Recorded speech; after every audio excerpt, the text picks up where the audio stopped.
ፒኤችዲ ትምህርት ምንድን ነው የሚጠቅመው? በማስተርስ ትምህርት ደረጃ ብተው አይበቃም ወይ የሚል አስተያየት እና ጥያቄ አይነት ነገር የጠየቀኝ ወጣት አለ እዚህ ፌስቡክ ላይ እና ተወሰነ የራሴን አስተያየት ልስጥና እስቲ ሌሎቻችሁም ጨምሩለት። ያው ከተለያየ አንግል እኔ ብቻ የምነግረው ሊያሳስተው ስለሚችል አስቸጋሪ ነው እንደዚህ አይነት ጥያቄ። እስከምን ድረስ ልማር፣ ምን ልማር ብሎ ሰው መጠየቅ በጣም አስቸጋሪ ያደርገዋል። የኔን ፍላጎት፣ የኔን ደካማ ጎን፣ የኔን እንትን ወስጄ ሰው ላይ ላለመጫን በጣም እጠነቀቃለሁ እና የራሴን አስተያየት የምሰጠው ምንድን ነው፣ ለምሳሌ ፒኤችዲ መማር ማስተርስ ከመማር የተለየ የደሞዝ ልዩነት ወር ምናምን ላያመጣ ይችላል። በአንዳንድ ኢንዱስትሪዎች ወይም እንደምትሰሩበት መስሪያ ቤት አይነት ማለት ነው። አንዳንድ መስሪያ ቤት ማስተርስ ብቻ የተመረቀ በቂ ሊሆን ይችላል። ፒኤችዲ የተማረ ሰው ኦቨር ኳሊፋይ ሊያደርግ ይችላል። ድርጅቱ ከሚፈልገው የስራ ባህሪ አኳያ ሶስተኛ ዲግሪ መማሩን ሳይሆን ክህሎት፣ የተለያዩ ስኪሎችን፣ የተለያዩ ሶፍትዌሮችን፣ የተለያዩ የንግድና የገበያ ታክቲኮችን ማወቅ ወይም ደግሞ እንደዚህ ላይክ መግባባትንና ፓርትነርሺፕ ማወቅ ሊሆን ይችላል የሚፈለገው። 4 ዓመት ሙሉ ተጨማሪ እድሜ መማርን ብዙ ቫሊዩ ላያደርጉ ይችላሉ። ነገር ግን በጣም እርግጠኛ ሆኜ የምነግራችሁ ከፍተኛ የትምህርት ተቋማት ውስጥ ለመቆየት፣ መምህር ለመሆን፣ ጥሩ ተመራማሪ ለመሆን ማስተርስ ዲግሪ ያለው ሰው ትንሽዬ ሂንት ነው ያለው። ቱ ቢ ኦነስት መምህር ሪል የዩኒቨርሲቲ መምህር ለመሆን የሚያበቃው ፒኤችዲ መመረቅ ያስፈልጋል። አብዛኛው የዓለማችን ሻል ያለ ኢኮኖሚ ያላቸው ሀገሮች የዩኒቨርሲቲ መምህር አድርገው የሚቀጥሩት መነሻው ፒኤችዲ ዲግሪ ነው። ግራጁዌት አሲስታንት፣ ቲቺንግ አሲስታንት ይኖራል እንደየሁኔታው፣ ረዳት መምህር የምንለው ማለት ነው። መምህር የዩኒቨርሲቲ መምህር ለመሆን ምን ትንሿ መሟላት ያለባት ነገር 3ኛ ዲግሪ መማር ነው። ለምን? ተማሪዎችን ማስተማር፣ በተለይ ምርምር እንዲሰሩ የተለያየ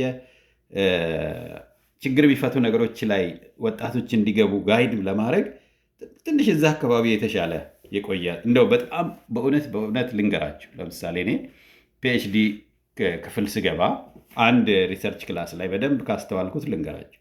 ከዛ ፊት ያሳተምኳቸው ሻል ያሉ የሚመስሉኝ የነበሩ ወረቀቶች እያየኋቸው የራሳችን የታተሙ ወረቀቶች በቃ ቱ ቢ ኦነስት በቃ ጋርቤጅ ውስጥ ስጥላቸው ነው የታየኝ።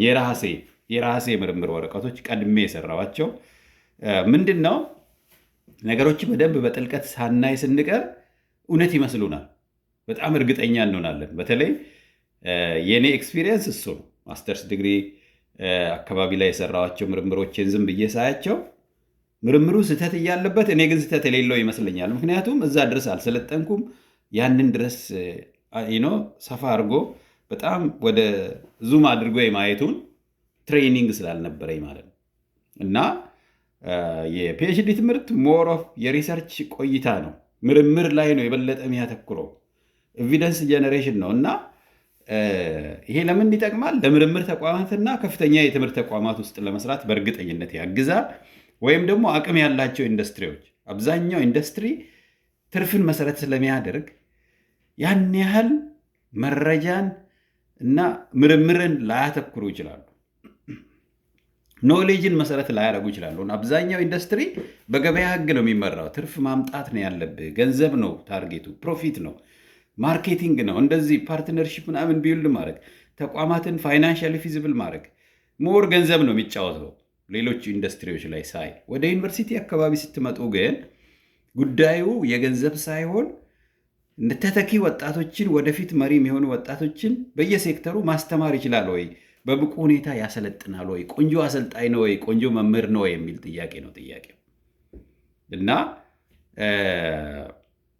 ያ አስቡት 2 ዓመት መማርና 4 ዓመት ተጨማሪ ስትጨምርበት ብዙ የምታየው ነገር አለ። ብዙ ምርምር ወረቀቶችን ጊዜ ወስደህ ታያለህ እና ሰፋ ሰፋ ያሉ ጥያቄዎችን ትጠይቃለህ። ማስተርስ ላይ ማይጠየቁ ጥያቄዎችን ማስተርስ ላይ የማትሄድበትን ሜትድ ርቀት ትሄዳለህ። እና በአጭሩ እኔ ፒኤችዲ ትምህርት የሚጠይቀው ልማር ወይ አልማር ብሎ ለመጠየቅ የመጀመሪያው ከፍተኛ የትምህርት ተቋማትንና ምርምር ለእኔ ትልቅ አጀንዳ ነው ወይ ብሎ አንድ ወጣት አዎ የሚል መልስ ካገኘ ለምሳሌ ለመወሰኛ እንደ አንድ መስፈርት ሊጠቀሙ ይችላል። ኦፍኮርስ ደሞዙም በጣም ይለያያል። ለምሳሌ አሁን አሜሪካ ሀገር ላይ ማስተርስ ዲግሪ ብቻ ያለውና ፒኤችዲ ያለው ሰው ደሞዙ ገበያ ላይ ዝም ብሎ ከአንዳንድ እኩል አይደለም፣ ይለያያል አውቃለሁ። ግን ኢንዱስትሪው ደግሞ መታየት አለበት። ሲጀምር አንዳንድ ኢንዱስትሪዎች ፒኤችዲን ሲጀምር አይጠቅሱም። ማስተርስ ነው ያለው ወይ ፒኤችዲ ብለው አይጠቅሱም። የሚጠቅሱት ምንድን ነው? ክህሎት ነው፣ ስኪል ነው የሚያዩት። ዩኒቨርሲቲ ቫካንሲዎች ደግሞ ብታዩ አሲስታንት ፕሮፌሰር፣ ሌክቸረር፣ አሶሲየት ፕሮፌሰር፣ ፕሮፌሰር ፖዚሽን፣ ቴኑር ትራክ ምናምን የሚባሉ ኪወርድስ አሉ። እነኝም ብታዩ ሚኒመም ፒኤችዲ ዲግሪ ይላሉ። ፊኒሽድ። ለምን? መምህርነትንና ምርምርን ቁጥር አንድ አድርገው ስለሚሰሩ ማለት ነው። እና ስለዚህ ፒኤችዲ ልማር አልማር፣ ማስተርስ ተማሪ ሆኜ በጣም ትምህርትን ጠልቼ ነው የወጣሁት ወር ምናምን ወር ደስ ብሎኝ ነው የወጣሁት የሚለው ጉዳይ ማስተርስ ላይ የነበረ ኤክስፒሪየንስ ጉዳይ ሳይሆን ነገሩ የት ነው መሄድ የምፈልገው ነው። እኔ አሁን እውነቴን ነው የምነግራቸው። እንደው የኢኮኖሚ ችግር ባይሆንብኝ የተለያየ ቤተሰብ ኃላፊነት ስላለብኝ ባይሆን ኖሮ እንደገና አሁን መማር የምፈልጋቸው ፒኤችዲ ፕሮግራሞች አሉ። ኢቭን ያለሁበትን ራሱ የበለጠ እድሉ ቢገኝ እንደገና ተማሪ ሆናለሁ። አይቼዋለሁ። አሁን ብዙ ያው ምንድን ነው የሚባለው ሪሊ ኦነስት ልክ ተምረህ ከአንድ ካምፓስ ስትወጣ የመጀመሪያውን ዲግሪውን እንደያዝክ ሂንት ነው ያለ ስለዛ ፊልድ ኦፍ ስተዲ የመጀመሪያውን እርምጃ ነው የወሰድከው። ትምህርት ይቀጥላል፣ እንዳትፎገሩ። ይሄ ልክ ዲግሪውን ስንቀበል ወር ምናምን ዶክተር ከሌ ፕሮፌሰር ከሌ ስንባል በቃ አወቁ ወር ዋሬቨር፣ ያ በጣም አሳሳች፣ በጣም ትክክል ያልሆነ ነገር ነው። በቃ ሳይንስ ቶሎ ቶሎ ይቀየራል። በተለይ እኛ ደግሞ ኢትዮጵያውያን የእኛ መማር በህዝባችን ቢለካ ሀገራችን ያለበትን ሁኔታ አይተን ስለኛን ትምህርት ብንገመግም እንተዋወቃለን።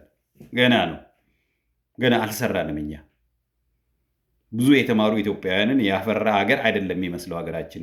should be very honest። በቃ እስካሁን ድረስ ሀገሪቷን ተሸክሞ ያለው በቃ የዋህ ኢኖሰንት ትምህርት ህይወት ውስጥ ብዙ ያላለፈ አብዛኛው በዘልማድ እና በቃ በባህላዊ መንገድ የሚሰራ ኢትዮጵያዊ ነው ሀገሪቷን እስከዛሬ ተሸክሞ ያለው። የተማሩ ሰዎች እውቀት መሰረት ያደረገ አገር አይደለም አሁን የሚታየው ኢትዮጵያ። ገና ነው። ከውጭ ሀገር እየገዛን የምናመጣው እውቀት የኛ እውቀት አይደለም። ቨሪ ኢዚ መኮረጅ ወር ምናምን ገዝተህ ልታመጣ ትችላለህ። የራሳችን አገል በቀል የሆኑ ስንት መድኃኒት ነው ያለው፣ ስንት ቴክኖሎጂ ነው ያለው። ኢትዮጵያዊ ሪሊ አፋችንን ሞልተን የሚያናግረን። ስለምሳሌ ጤፍን እንውሰድ እስቲ። ኢትዮጵያውያን እስቲ እንጠያየቅ በደንብ። ምን ያህል ነው እኛ ጤፍ ላይ ምን አይነት ቴክኖሎጂ ነው ያለን? እስቲ እንጀራ እኛ እንጀራን ዛሬ ድረስ እንጀራን የምንሰራበት መንገድ እንዳለ የትራዲሽናል አይደል እንዴ? ዓለም እኮ መዓት ነገሮችን አውቶሜት አድርጎ ስንት ነገሮችን ከሚገርም በላይ እኮ ነገሮችን ረቀቅ አድርጎ እየሰራ ነው ያለው ዓለማችን ማለት ነው። እውነት እንነጋገር ከተባለስ ልጆቻችንን እያስተማርን ከሆነ ኢትዮጵያን እየተማርን ከሆነ የትምህርታችን ቫሊዩ ህዝባችን ውስጥ መታየት አለበት። ኦፍኮርስ የትልቁ ዝሆን ቤት ውስጥ ያለው ትልቁ ሰይጣን ፖለቲካው አለ።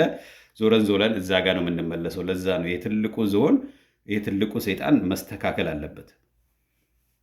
ሌላው ደግሞ እጃችን ውስጥ እያንዳንዳችን እጅ ላይ ያለው ሰይጣንም መፈታት አለበት ማለት ነው። ለህዝብ ተደራሽ መሆን አለብን። ችግር የሚፈቱ ባለሙያዎች መሆን አለብን። ምንም ራሳችንን መፎገር የለብንም ማለት ነው። እና ፒኤችዲ መስራት እፈልጋለሁ አልፈልግም የራስ ውሳኔ ነው። እኔ ግን ዛሬም እንደገና መማር እፈልጋለሁ። የሚቀበለኝ አካል ቢኖርና የኑሮ ሁኔታ ቢፈቅድልኝ። ትምህርት ዝም ብለህ በፒኤችዲ በምናምን የምትለካው አይደለም። በየቀኑ ነው የምንማረው፣ ዴይሊ ነው የምንማረው ማለት ነው። እና ስለ ዲግሪው አይደለም። ሰርቲፊኬቱን የምትፈልግ ከሆነ አዎ፣ ካልሆነ ግን በየቀኑ ቴክኖሎጂ የቤት ትምህርት አምጥቶልሃል፣ መማር ትችላለህ። ሰበብ አታብዛ፣ ተማር። ጎአሄድ፣ ራስን አሻሽል፣ የህዝብን ችግር ፍታ።